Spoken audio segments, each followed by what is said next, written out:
दोस्तों, स्वागत है आप सबका हमारे YouTube चैनल जीवनी संजीवनी पर।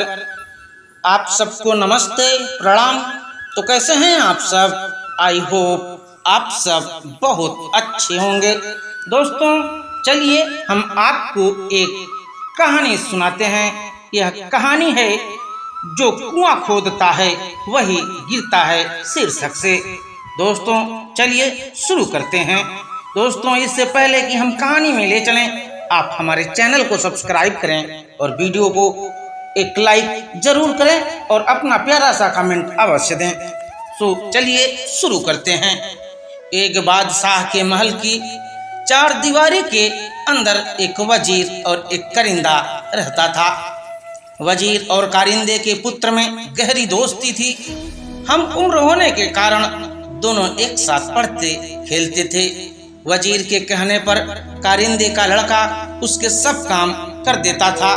वह वजीर को चाचा कहकर पुकारता था।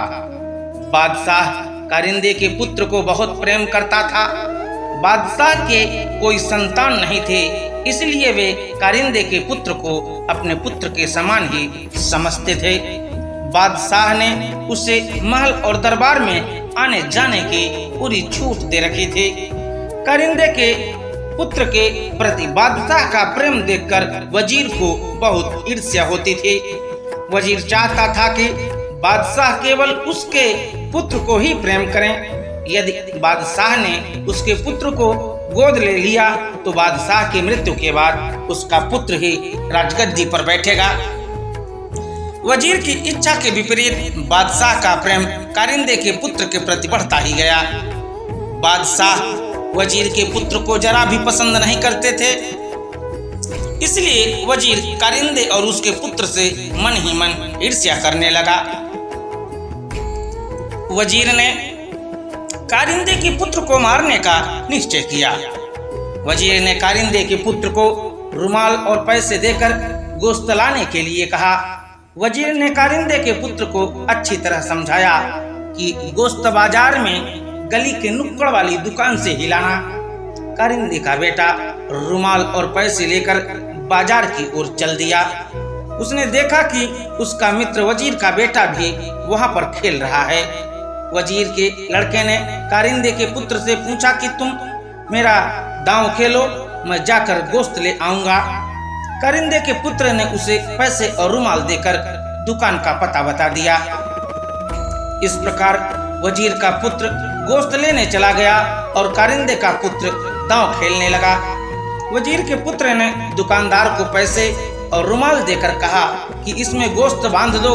कसाई ने रुमाल में बने हुए निशान को पहचान लिया। इस रुमाल को वजीर ने कसाई को दिखाते हुए कहा था कि जो लड़का इस रुमाल को लेकर गोश्त लेने आए तुम उसे मौत के घाट उतार देना।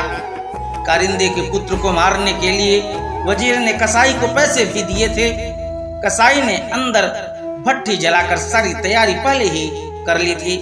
कसाई ने रुमाल और पैसे लेकर उस लड़के को वहां बैठने के लिए कहा और स्वयं अंदर गोश्त लेने चला गया। तभी वहां पर लड़का भी चला गया। कसाई ने तुरंत उस लड़के को उठाकर जलती हुई भट्टी में झोंक दिया। कारिंदे का पुत्र अपना दांव खेलकर अपने घर जा रहा था कि उसे रास्ते में वजीर मिल गया। कारिंदे के पुत्र ने पूछा, चाचा भैया गोश्त ले आया? इतना सुनकर वजीर के पैरों के नीचे से जमीन खिसक गई। तभी कारिंदे के पुत्र ने कहा, चाचा भैया ने मुझसे रुमाल और पैसे ले लिए थे और कहा कि तुम मेरा दांव खेलो, मैं गोश्त लेकर घर चला जाऊंगा। मैंने भैया को दुकान का पैसा पता भी बता दिया था।